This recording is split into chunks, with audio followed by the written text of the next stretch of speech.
wacu burya n'umukondo ikipe y'abanyarwanda.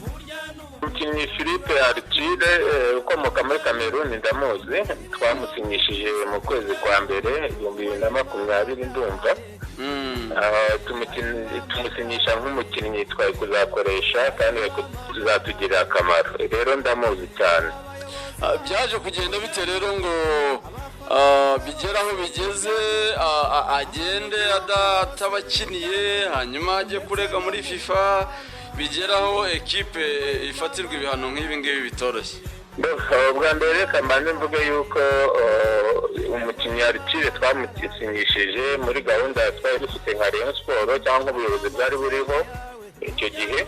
Muri gahunda twari dufite rero harimo yuko tugomba kugira ekipe iri equilibre cyangwa se navuga ko ifata ku mpande zose. Muri politike twari dufite rero twari dufite gukinisha abakiri bato, abageze ku rwego rw'imwayene ndetse n'abo twavuga ko ari abakinnyi bakuze batangiye kugira amazina. Ku bakinnyi bakiri bato twifuzaga ko 15% bya ekipe baba bari munsi y'imyaka 18, hagati ya 19 na 23 akaba harimo byibura 50% by'abakinnyi bose. 23 kujya kuri 25 bakaba bangana byibura na 15% nanone. 20% isigaye akaba ari abakinnyi bakuze bafite experience. Uwo mukinnyi rero Artile twaje kumubona ku bufatanye twari twarafunguye hamwe n'amakipe anyuranye, harimo Kanodo Yaounde ndetse n'indi ekipe yo muri Ghana, aho twari twaremeranyije ko tuzajya duhana abakinnyi cyane cyane bafite amatara kugira ngo badufashe ariko tunatagetinga urwego mpuzamahanga. Impamvu rero twatagetingaga abakinnyi bakiri bato kandi bafite amatara ni uko ku rwego mpuzamahanga cyangwa se mbere yuko njya ku rwego mpuzamahanga abakinnyi, transfer z'abakinnyi cyari kimwe mu bintu twateganyaga yuko gishobora kujya kiduha amafaranga yinjira muri ekipe. Bityo rero dutangira gutagetinga market cyangwa se isoko riri mpuzamahanga. Isoko mpuzamahanga rero reke wenda isoko rya Afurika ya hano twegeranye, ariko ubundi amasoko akomeye yakira abakinnyi kandi akagura abakinnyi beza baba bashaka abakinnyi bakiri batoya bari hagati y'imyaka 17 kugera wenda kuri 23, byakabije 23.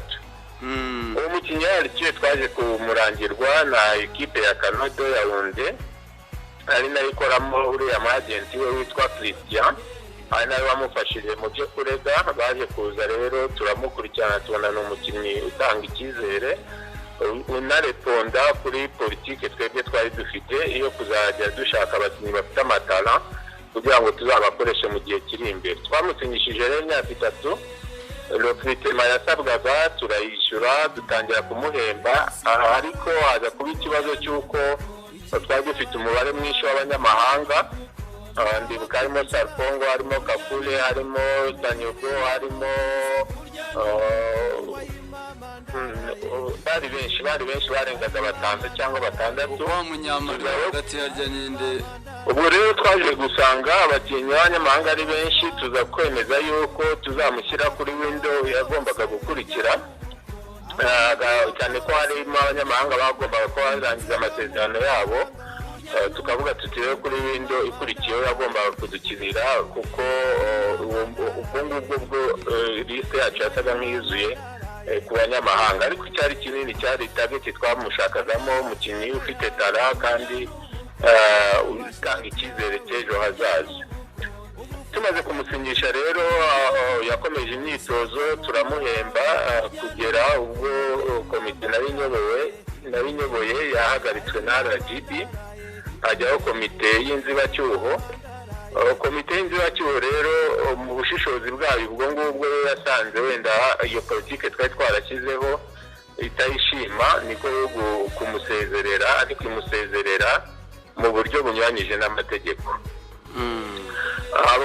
Uwo mukinnyi rero na management ye bahise baregwa muri FIFA. Ni muri cya gihe twari tukiri muri izo nduru, tukiri muri izo transition. Umukurega rero Rayon Sport bayimenyesha ko yarezwe, bayimenyesha ko igomba no kwiregura, ariko kubera situation twari turimo abantu ntibabona umwanya wo kwiregura. Departement rero ya FIFA nta nubwo ari urukiko rwa TAS, ahubwo departement ya FIFA ishinzwe abakinnyi iyo bita players status niyo yaje gufata umwanzuro y'uko Rayon Sports itsinzwe, ihabwa iminsi yo kujurira, ariko n'ubundi ubwo bujurire bwabaye mu gihe twari tukiri muri aya makimbirane, abantu ntibamenya yuko bagomba kwita kuri icyo kibazo. Komite nshya rero yaje kujya isanga ikibazo cyamaze gufatirwa umwanzuro na FIFA,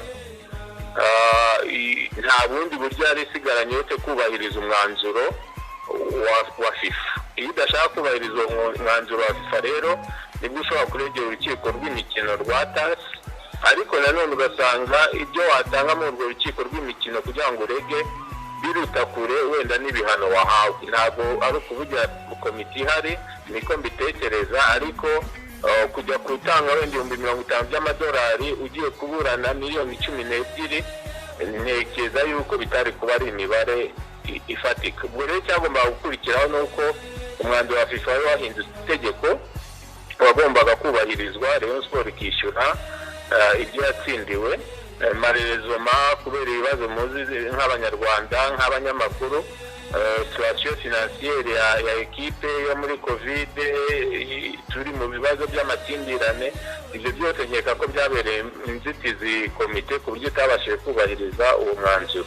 Itegeko rya FIFA rero riteganya yuko iyo utubahirije uwo mwanzuro habaho noneho guforsa cyangwa se gukora recouvrement forcé, ari nacyo cyabaye muri recouvrement forcé. Rero ufatirwa ibihano uzakurirwaho igihe uzaba wakemuye icyo kibazo.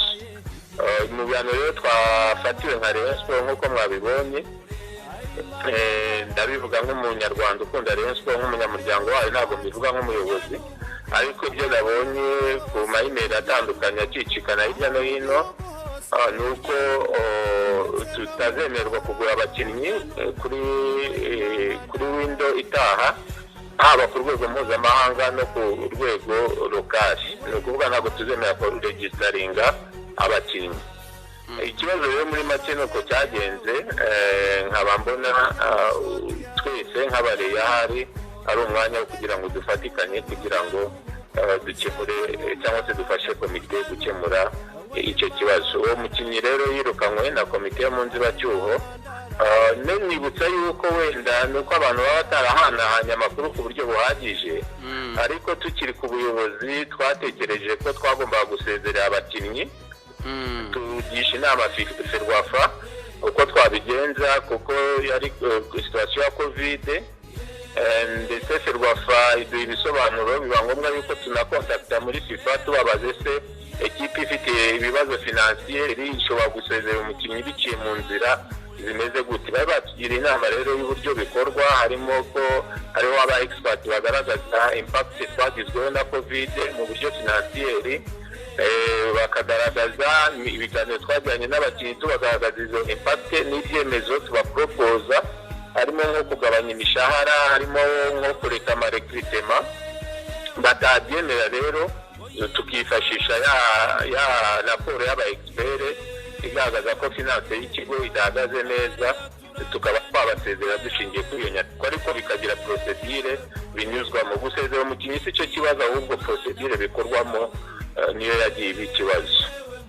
Wenda mpereye ku buyobozi bwacu, ubuyobozi nari nkuriye, navuga yuko nta burangare twagize, kuko ntabwo twari twirukanye umukinnyi. Ni ukuvuga ikibazo cyavutse kuko umukinnyi yirukanwe, kandi yirukanwe tutagihari.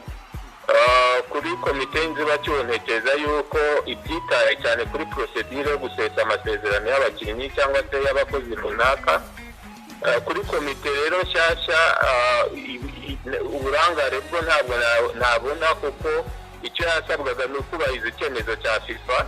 Wenda byaba uburangare ifite ubwo bushobozi nticyubahirize, ariko mu gihe wenda irimo gushaka ubushobozi nayirenganya, ahubwo nayiba hafi kugira ngo icyo kibazo gikemuke. Ubwo ndavuga nayiba hafi nk'abareyo twese twakagombye kuyiba hafi kugira ngo dukemure icyo kibazo.